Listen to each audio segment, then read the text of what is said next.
Ok, muy buenos días, estimados alumnos de la licenciatura en Pedagogía de la asignatura de Institucionalización, Desarrollo Económico y Educación. En esta tercera sesión vamos a observar los años comprendidos después del periodo de Álvaro Obregón, de 1924 hasta 1934. Espero tengan una excelente jornada y un buen inicio de semana. Álvaro Obregón, quien terminó su periodo presidencial en 1924, donde estuvo secretario de Educación José Vasconcelos. Posteriormente llega otro sonorense, Plutarco Elías Calles. Pero bien, vamos a hacer un pequeño recordatorio de lo que estuvimos realizando.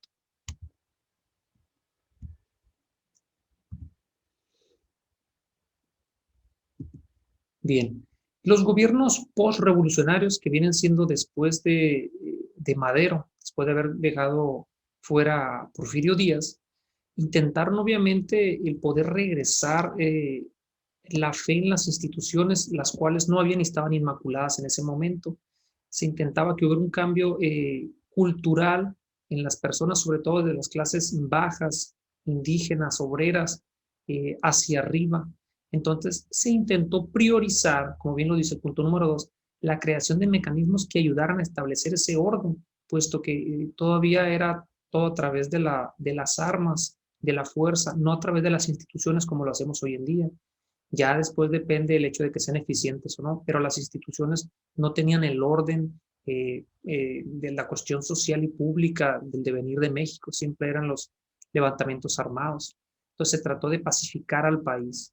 Obviamente se intentó por medio de la educación, que vendría siendo un bien necesario, la propagación de conocimientos y valores. Estoy hablando específicamente del 20 al 24, que es cuando analizamos a José Vasconcelos y Álvaro Obregón.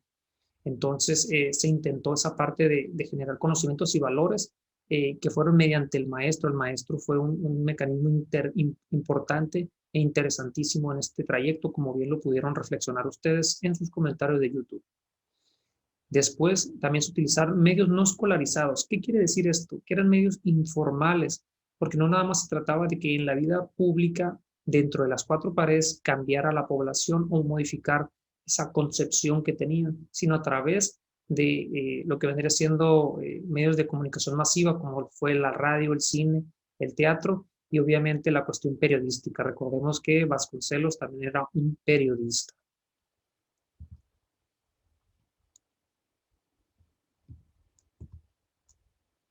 Bien, avanzamos.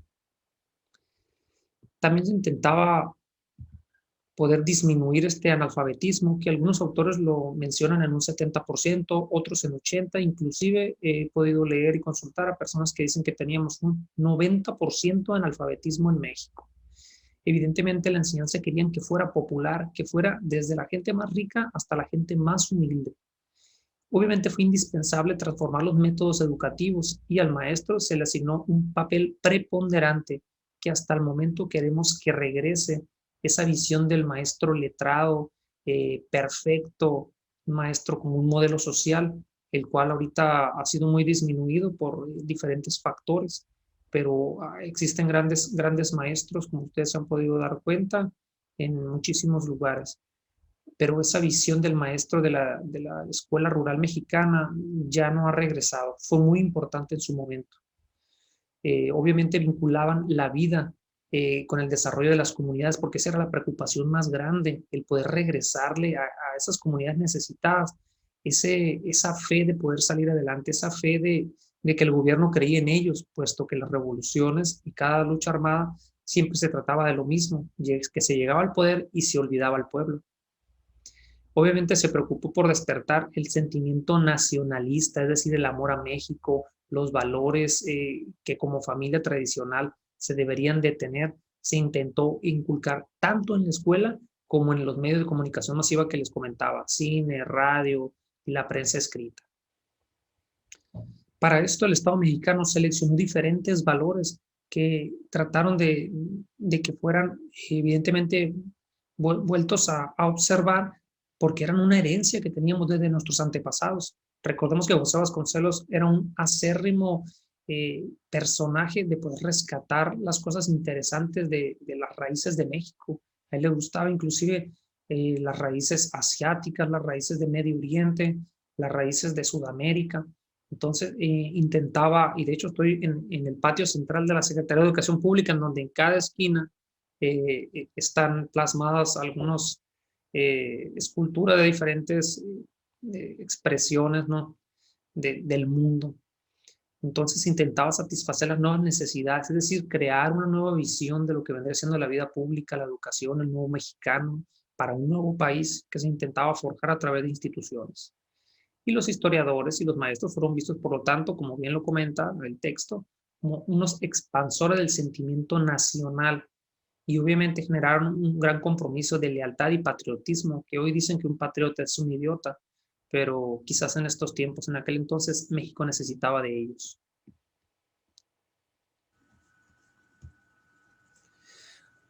Evidentemente termina el periodo de Álvaro Obregón en 1924 y llega también otro sonorense, Plutarco Elías Calles. Esta sería nuestra segunda parte de esta pequeña exposición y qué más que poder observarlo mediante un pequeño video que nos va a decir rápidamente cuál vendría siendo las vicisitudes de este personaje.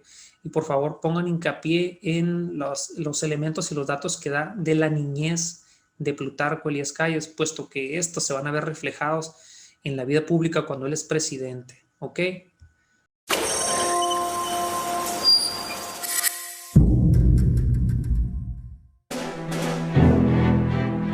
Plutarco Elías Calles nació en Guaymas, Sonora, el 25 de septiembre de 1877.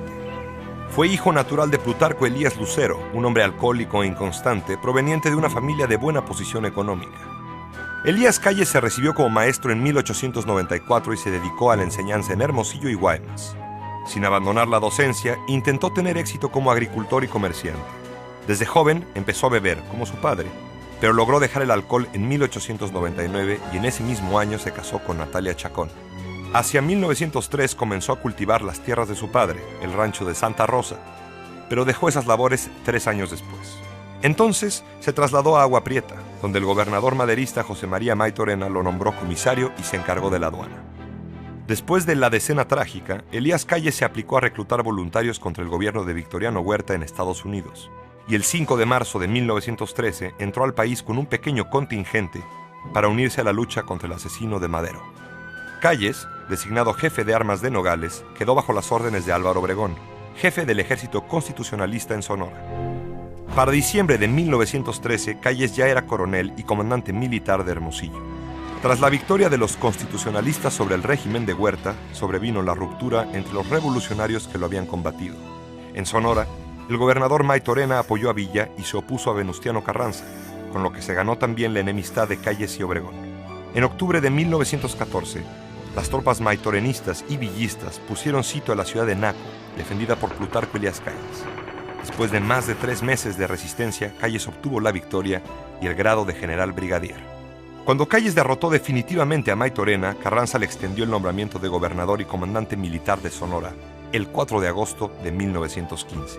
En ese puesto, Calles promulgó leyes moralizadoras, como la prohibición de las bebidas alcohólicas, logró avances en la aplicación de la justicia y expidió medidas para reactivar la economía y la agricultura.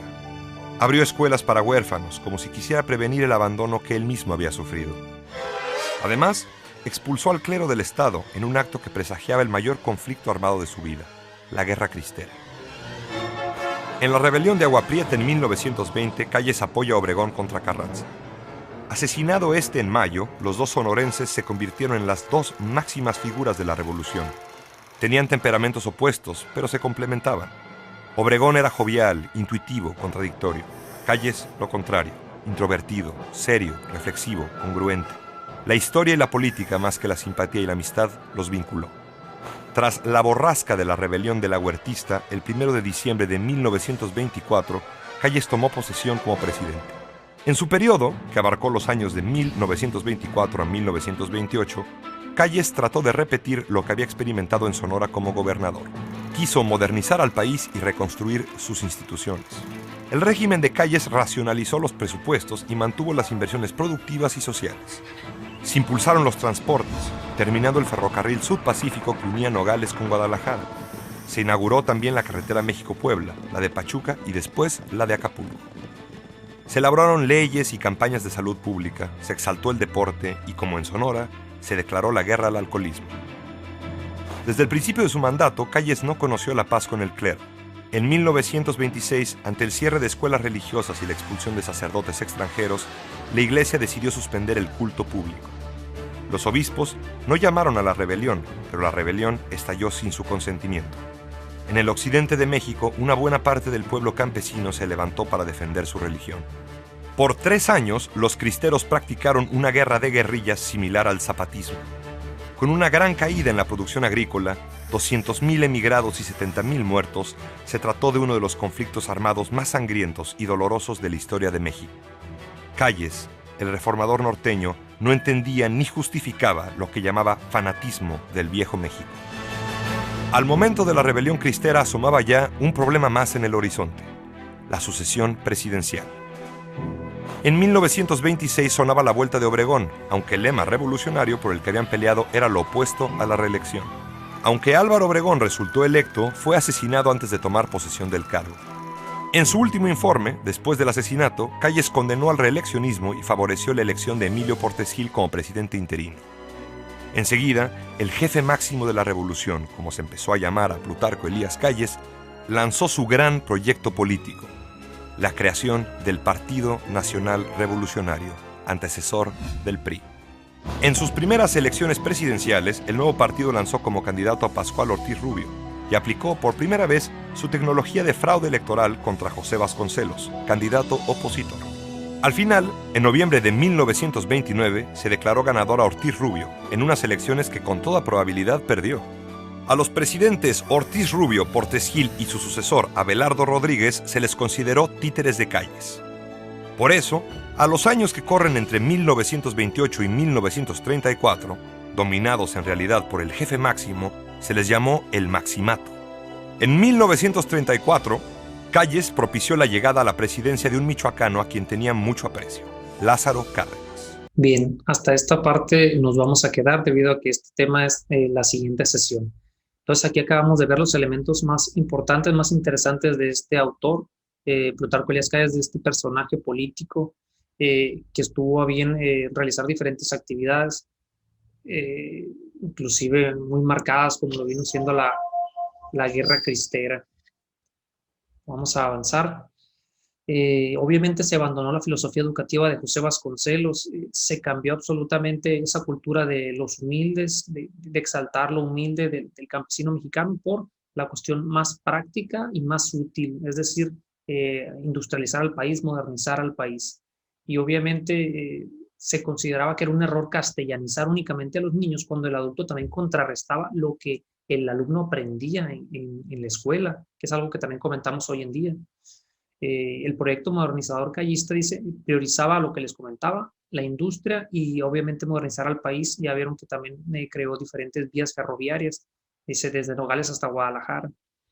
Obviamente impulsó la educación agrícola y cambió obviamente la editorial de erudita a útil y didáctica. Acuérdense que José Vasconcelos exaltaba mucho la belleza del ser humano, exaltaba mucho la belleza del conocimiento, y Calles quería que fuera sumamente más práctica, que no hubiera lugar a dudas al fanatismo ni a otro tipo de exacerbamiento. Obviamente se intentó también rescatar la sociedad mexicana mediante la escuela rural, con un enfoque distinto. Sin embargo, en muy pocos años se tuvo más de 5 secretarios de educación, hasta que por fin pudo llegar algún secretario de educación, que ahorita lo vamos a comentar. Sin embargo, se intentó siempre poder cumplir con el artículo 3 constitucional en el sentido del laicismo. Acuérdense que tenía siempre problemas en la cuestión de las creencias religiosas del presidente Plutarco Elías Calles. Entonces se intentaba, mediante este secretario de Educación, que se pudiera respetar el artículo 3, pero fue tan fuerte que ocasionó esta guerra cristera que tuvo más de 70,000 muertos en tan solo 3 años. En este periodo del maximato, que se le conoce, porque Calles toma el periodo de gobierno del 1924 a 1928, y que se lanza como presidente de nueva cuenta Álvaro Obregón, que él había estado del 20 al 24, es asesinado de una manera muy sospechosa, porque ya había ganado y estaba esperando para tomar la presidencia cuando iba con unos diputados, con unos políticos caminando por las calles y se les acerca una persona para hacerles un retrato. Y al momento de hacerle el retrato a los demás personajes y posteriormente a Álvaro Obregón, saca un fusil y les dispara en 6 ocasiones, aunque también hay testimonios escritos 20 años después y revelados que dicen que eran armas de distintos calibres y que Plutarco Elías Calles había archivado cualquier dato que no fuera el que había sido asesinado por esa persona con 6 tiros. Pero ya después se supo más información al respecto. Los 3 presidentes que siguieron después de Plutarco Elías Calles se le consideró los títeres, y este periodo del maximato en donde él, al haber forjado este partido nacional revolucionario, que posteriormente se convirtió en el PRI, como bien dice en el video, fue el que llevó las riendas de la vida pública de México, inclusive haciéndole fraude electoral, como bien escucharon también, a nuestro querido José Vasconcelos, nuestro luminoso personaje, que quién sabe qué hubiese pasado si él hubiera llegado a ser presidente de la nación, imagínense. Sin embargo, tuvo un buen secretario de Educación, Narciso Basol, insistió mucho en las misiones culturales, un poco rescatando la cuestión de José Vasconcelos, retomando también las actividades agrícolas, que eran las que más reinaban en el país, y obviamente se fundaron escuelas regionales campesinas que posteriormente avanzaron y evolucionaron lo que vendrían siendo escuelas normales, rurales, asentadas en poblaciones relativamente pobres, ¿no? Y esas escuelas, a su vez, evolucionaron a escuelas normales rurales, y que hoy en día existen escuelas normales rurales a lo largo y ancho del territorio nacional, y son parte de la vida pública de México. Entonces es muy interesante cómo se fueron rescatando. En lo particular soy egresado de escuelas normales, como muchas otras personas, y se rescata ese aliento, ese anhelo postrevolucionario. Siempre hay de hecho, la Escuela Normal Rural asentada aquí en Sonora tiene el nombre de Plutarco Elías Calles. Este secretario Basol trató más bien de interpretar la cuestión del laicismo no rajatablas como Plutarco Elías Calles, sino en la cuestión del contenido que se iba a brindar en las escuelas, que es lo que hoy hacemos. Es decir, en la escuela es laico la educación que se brinda, es decir, no se meten fanatismos religiosos en explicaciones que se imperen a la razón. Es decir, si vamos a decir que llueve, lo vamos a dar mediante el proceso de la observación y la experimentación, que es base del conocimiento científico, y no a través de decir que Dios está contento con nosotros y nos manda agua, que eran prejuicios que se tenían antes, o que teníamos la vida que merecíamos, puesto que éramos personas pecadoras. Existía ese fanatismo todavía en aquel entonces.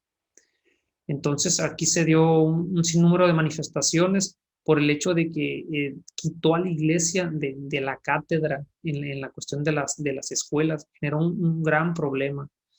Pero el modelo laico ayudó bastante, puesto que hasta hoy en día ya lo tenemos, ya no genera un conflicto el hecho de que las escuelas particulares quieran brindar educación religiosa, pero no es con ese fanatismo hacia la fe en absoluto, sino que es más bien por un crecimiento espiritual personal y no se impera ante la razón, como les comentaba hace un momento. Y aquí en 1934 se pone y se inmiscuye en la Constitución, en el artículo 3, que la educación debería tener un enfoque socialista, es decir, mediante el laicismo y el mejoramiento social. Y esto lo vamos a ampliar más en nuestro tema del cardenismo de Lázaro Cárdenas, ¿no?, que llega en 1934. Muchísimas gracias, estamos para ayudarles. A continuación se les va a decir cuál va a ser el producto de esta tercera sesión. Chao, chao.